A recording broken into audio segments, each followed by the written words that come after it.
Hey, welcome. Welcome to Midday Cabaret. My name is Dan Murphy. I'm the managing director here at the Broadway Rose Theater, and we're, of course, coming to you live, and as we do every Wednesday at 1 o'clock Pacific time. So we're glad that you're joining us. We want to thank, first and foremost, Pearson Financial, and they have been our sponsors here at the Broadway Rose for about 25 years. And so we thank Conrad Pearson, Bonnie Conger, and everybody over at Pearson Financial for their many, many, many years of support. Now, today's broadcast that we're doing is, well, it's kind of unusual because, of course, if we were in full swing, this would be opening week of Crazy for You. So, of course, we're all disappointed that we're not coming to you live from the Deb Fennell with the big tap show Crazy for You. But we thought it would be nice to then engage our guest who has done several shows with us, Claire Avakian, who was to be the lead in Crazy for You. So made her available. So please welcome Claire Avakian to Midday Cabaret. Hi, Claire. Hello. How are you? How are you? I'm good. How are you? Good. Thank you for being here. Oh my gosh. Thank you for having me. Well, you bet. I wish we were, of course, over at rehearsal getting ready for opening, but that was obviously not meant to be this time round, but maybe another time. So you are actually in Beaverton, although I know that you live in New York City. So you are here for the pandemic? I am, yeah. Yep, I was supposed to be maid of honor in a friend's wedding, actually, which had to be replanned. So I ended up flying just for a tiny little socially distant wedding and decided I might as well wait it out here. Why not? In beautiful Oregon, yeah. Beautiful Oregon. You have disposal to the full refrigerator, your laundry, yes. your parents' laundry room, and everything else. So lucky for us that you're here. Yeah. As I understand it, there's not much going on in New York anyway. So I don't know. Nope. I don't know what you're missing. So, before we continue, I just want to make mention that if anybody has a question for Claire or some burning desire to know more, then your opportunity to submit through Facebook or the YouTube or anything like that, go ahead and take this opportunity and we'll get to answer some of those later on in the broadcast. So, so let's go ahead and start. How have you been keeping creative, even with your time here in Beaverton, in Oregon? Yeah. Well, I, to be honest, haven't been super creative in Beaverton. Most of that was in New York. Sure. I like started making these weird little 1-minute dance videos because I wanted to, move around and you can't take class right now or anything. So I'd been making these little videos just to like post online, and then I could edit them and choose music, and that was kind of like creatively fulfilling. And I would also collaborate with my roommate, Lisa Betancourt. Okay. Yeah, she is an awesome songwriter. She wrote arrangements. So we did a bunch of covers of like, I don't know, different pop songs and stuff. She plays the guitar, and she would teach me the harmonies, and then I would sometimes put tap to them as rhythm or percussion. Yeah. So we've been doing that. Yeah. Good. And then, and we also live with my brother, who's also very creative. So when he was around, we'd collaborate with him too. Fun. Yeah. Well, the lucky neighbors that had all of that music coming from your apartment. The tap dancing on their ceiling wasn't super kind. Right. Well, you started out as a dancer. How old were you? A wee little bunhead? Oh, there you are. Bunhead. God. I was 3 when I started dancing. Wow. And never stopped. Never stopped. Wow. Did you also take a lot of gymnastics? I know from a lot of pictures that I've seen of you, you're able to get on your hands a lot for a dancer. Yeah, I like being on my hands. We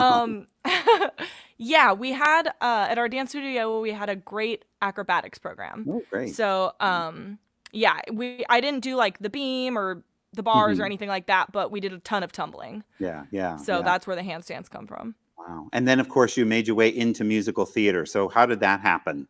Or what attracted you? Yeah, that happened around high school. So middle school, I started singing and decided that I liked to do that. And then in high school, started getting into the musicals. Sure. Yeah. And then didn't know it was a career path until end of high school. Yeah. Well, and towards the end of high school, I think must have been when you initially came in to audition for us, because your first show with us was way back in 2010 in a chorus line. Yeah, I think that was my first professional theater job. Wow. Yeah. Yeah. And it's funny too, you were the ballet dancer, and I against the proscenium, hoping that you get it. Yes. That was great. That was really great. And then, of course, after high school, you went on to the University of Oklahoma, where you got your degree and met Lynn Kramer. Did you know Lynn at all before you went down there to Oklahoma? I did not. Nope. Because she had done a few shows already with us, so that was kind of fortuitous. Yeah. That you were down there and she was your teacher. And then she was primarily a dance teacher, and I know she's the tapper of death. So that's Yep. great. If you don't tap when you enter OU, you tap when you leave. You tap your way out. She'll make a tapper out of anyone. Oh, that's great.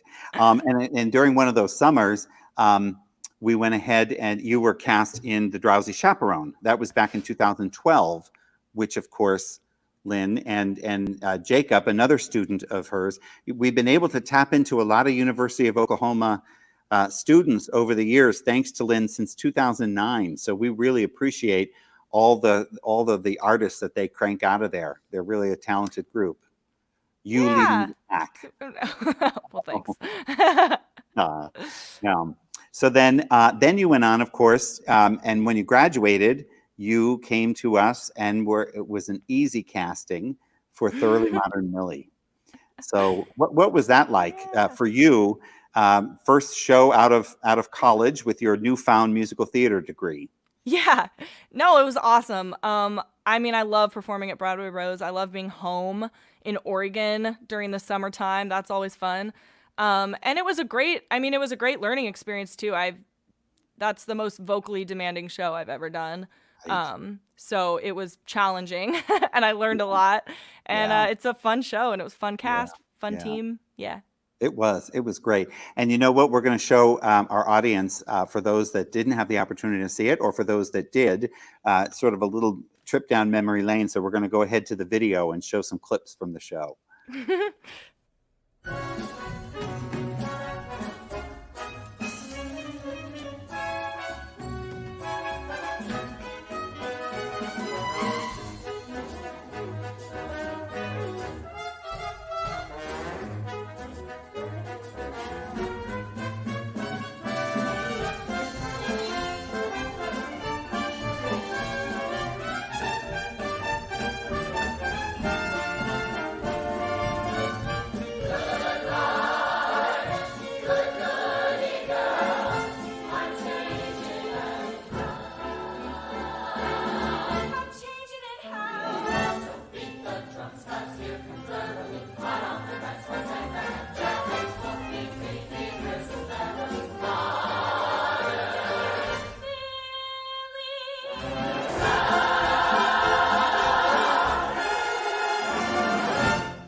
Gosh, if that doesn't make a smile on your face, you have a cold, cold heart.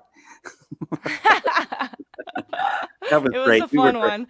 People still come up to me in the lobby and they'll talk about Thoroughly Modern Millie, especially the tap number with you and all of the secretaries on the that was my favorite number of the show. It was pretty cool. It was fun, yeah.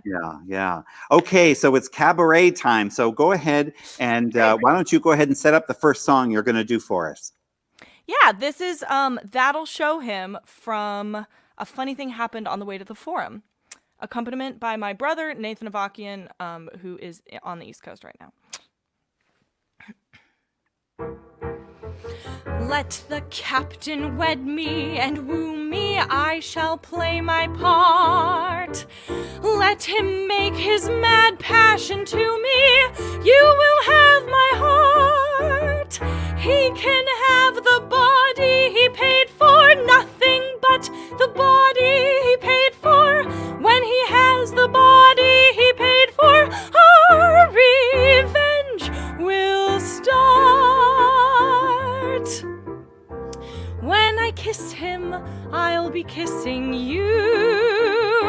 So I'll kiss him morning and night, that'll show him.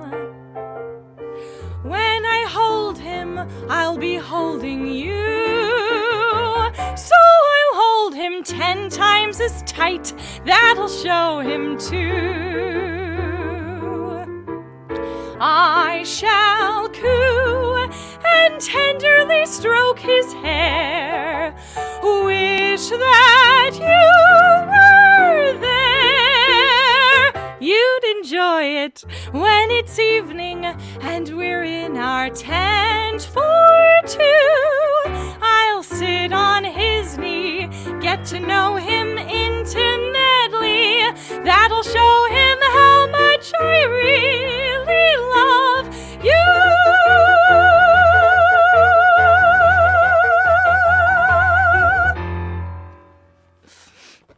Hey, yay. Gosh, I forgot what a beautiful soprano voice you have. I don't think Millie has too many high notes with Millie. Nope. But, so that was lovely, just lovely. Thanks. Well, now you've been in New York for about 4 years now, and I know we talked a little bit about your roommate and producing all of that. Is there a place where people can go to see some of your dance? Is it a YouTube you have, or how do they find out more? Me and my roommate have a little YouTube channel of the songs that we've done. Claire and Lisa. I think if you type that into YouTube, it'll pop up. It's our little cartoon faces, is the little logo. And we have 6 songs or something like that up there. Yeah. Very cool. Great. And some of her original music, is some of it original, you said? So, I don't think we put any on YouTube, but she does a ton of original music, and Lisa Betancourt's her name. She has like a SoundCloud and all that. She's cool. Great. Yeah. Great. Yeah. And in the meantime, I know you've performed at places like with our friends out in St. Louis at the Muni and some other places around the country. But you also perform with Nathan, your brother. Yeah. And you do some. Now you reminded me the other day that he majored in lighting design. I think I tell people that he's the only one I know. I thought he majored in organ. He didn't major in organ. He majored in lighting design, but he's never stopped playing the organ. Yeah. So tell us about these concerts that you guys do. Yeah, so it's his thing. He travels internationally, really, doing organ concerts. But if it's convenient enough, I'll join him and tag along and sing some songs with him. We performed in like California, Oklahoma. There are actually some theater organs in Manhattan and Brooklyn that we've performed at. It's super fun. So do you change your repertoire of music to sing? I mean, what kind of songs do you sing with the organ? Yeah, so Nathan's thing is that he likes to make it a little more contemporary. Mm-hmm. So he does a wide range of songs. Actually, the next 2 songs I'm going to sing, I sing with him often. With the organ? On the organ? Yeah. Mm-hmm. Oh, wow. So we sing a random assortment. We love jazz. We love doing like jazzy tunes. Sure. Yeah. Good. All right, let's take a question from our audience. Let's see what somebody writes in. And Tyrene Bada, hi Claire. I've been fortunate to see you in some of your starring roles at the Broadway Rose. What is your go-to food after such energetic performances? Oh gosh, I would love to tell you it's like, a healthy, it's usually like tortilla chips or anything with carbs when I get home usually. I am vegan, so it's usually a vegan carb or a vegan protein, I guess. Or a vegan ice cream or a vegan cookie. You'll find it if it's out there. Yeah. Good. I know we hit up Burgerville a lot during Millie. Hey, so why don't you go ahead and let's sing another tune. Go on and set it up for us. Awesome. This is Orange Colored Sky, and the accompaniment is my brother on the organ this time. Go.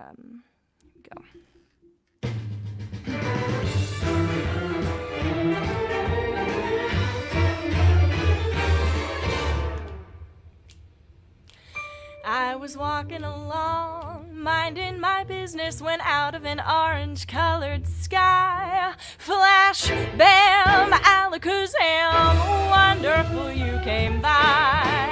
I was humming a tune, drinking in sunshine, when out of an orange-colored view, flash, bam,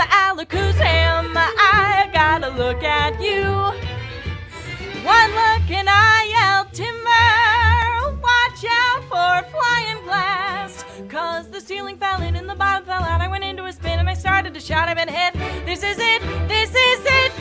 I was walking along, minding my business, when love came and hit me in the eye.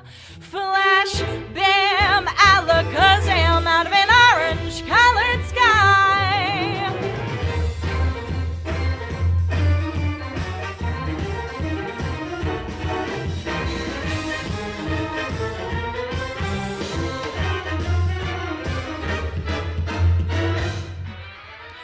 One look and I yelled, timber, watch out for a flying glass. 'Cause the ceiling fell in and the bottom fell out. I went into a spin and I started to shout, I've been hit. This is it, this is it. I was walking along, minding my business, when love came and hit me in the eye. Flash, bam, alakazam, out of an orange-colored, purple-striped, pretty green polka-dotted sky. Flash, bam, alakazam, and goodbye.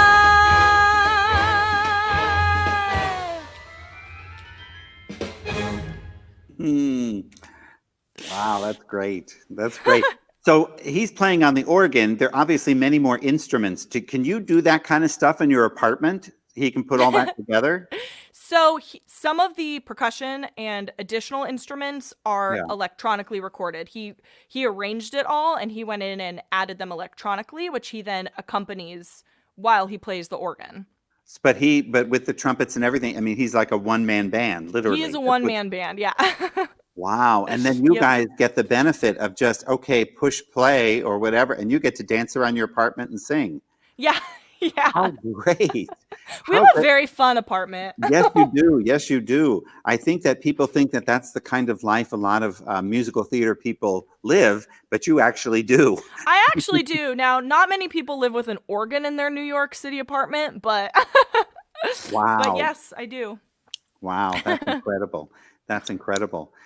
So let's talk a little bit about Crazy for You. And again, I'm Yeah. so disappointed because I don't even know if we announced the cast, which is so nice to say. And I think you can still put it on your resume as under pandemic. Yeah. And then the roles that you had missed, because I was, of course, slated to play your father. And so it's going on my resume because I could Great. use it beefing up.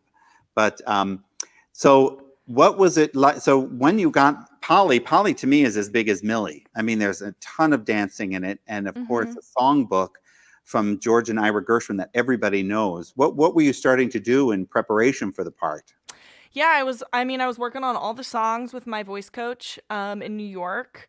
I had watched, there's like a bootleg online, so I had been watching that, and Lynn was, telling me songs to start looking at, dances to start looking at, because we were going to use, similar choreography, or the same choreography, and so I'd been watching that. I had started reading the script and going in through that. I was about to learn spoon, playing the spoons. I was about to start learning that too.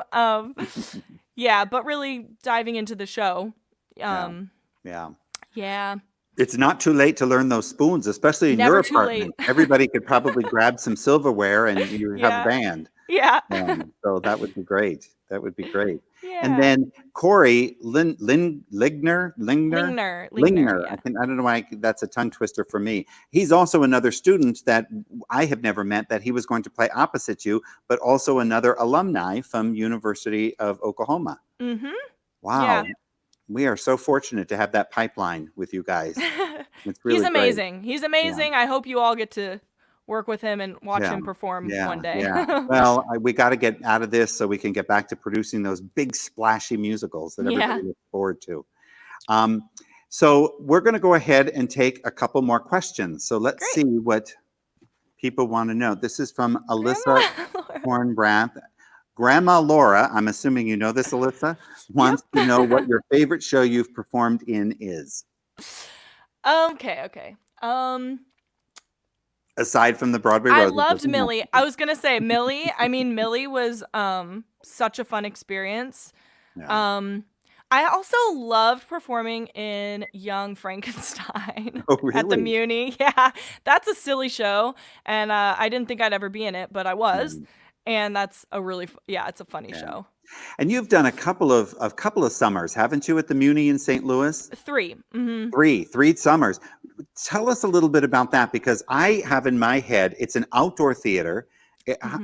Describe a little bit about what it was like there, only because I know it's a huge outdoor theater. They have a funky rehearsal schedule, and it's all very quick. Yeah. So it's an 11,000 seat amphitheater. Wow. It's amazing. It really feels kind of like a sporting event. Like, it's outdoor. People are eating popcorn. So it's a super, super fun energy. Yeah, it's a quick process. It's like 2.5 weeks or something like that. They're rotating shows. So you're rehearsing while another cast is performing, and then you swap out. Obviously, it comes with all the outdoor theater surprises like thunderstorms and rain, and but it's. Have you ever had to?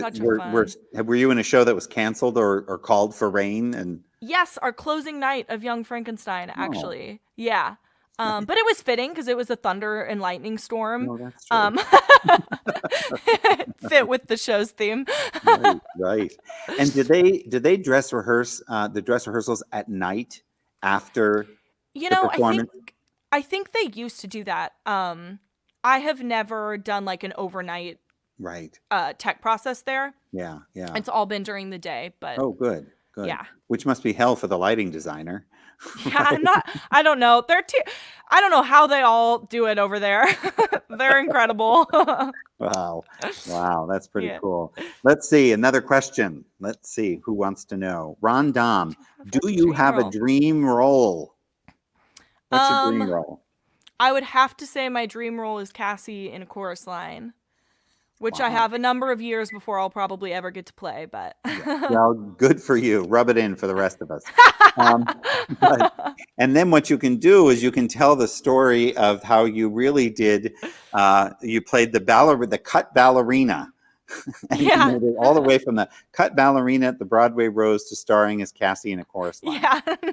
Yeah, that's exactly. Great. Really great. Okay, how about another song? Yeah, let's do it. So good. This song is a Gershwin song that would have been in Crazy for You. I'm going to sing Embraceable You. It's another one I sing with my brother pretty often. And I wish I was singing it at the Deb Fennell. But here we go.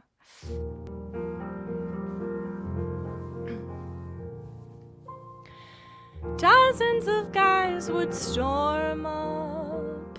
I had to lock my door. Somehow I couldn't warm up to one before. What was it that controlled me? What kept my love life lean? My intuition told me you would come on the scene. Baby, listen to the rhythm of my heartbeat, and you'll get just what I mean.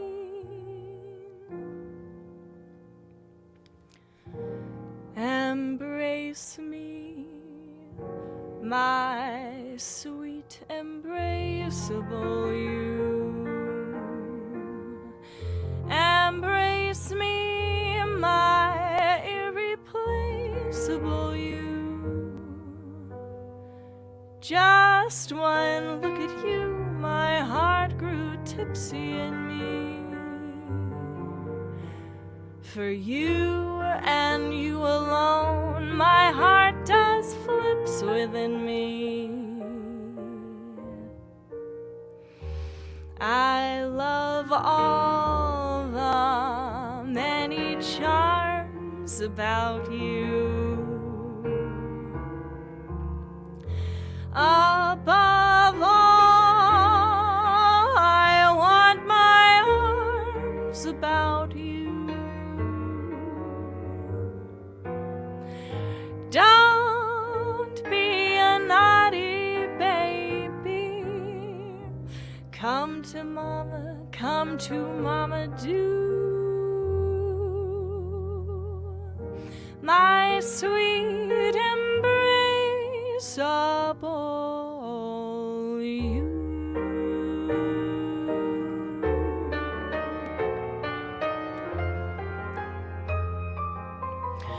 Ooh,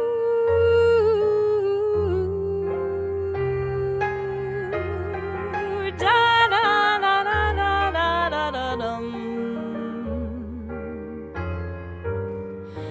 Don't be a naughty baby. Come to mama, do.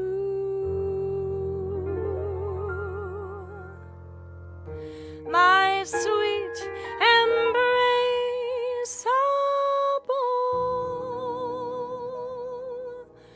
you.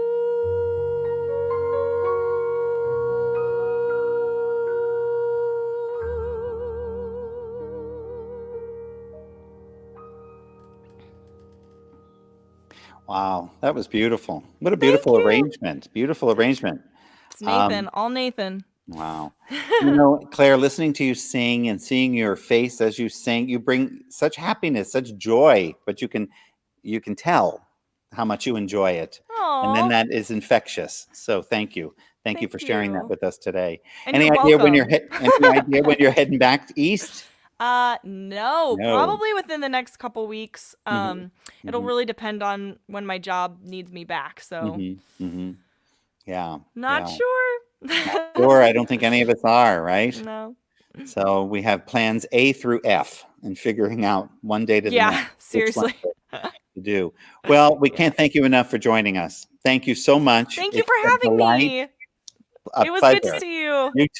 You too. All right. Take care. Be well. You too. Bye. All right, bye. Well, folks, that is our show this week. And we look forward to seeing you here next week when our guest will be diva folk artist Tara Velarde. And Tara, you may remember, not only was in our production of West Side Story, but most recently she played the ex-girlfriend in Once. So we look forward to catching up with Tara and some of her music. So we'll see you next week, and hopefully we look forward to seeing you in the lobby as soon as we can. All right, be well.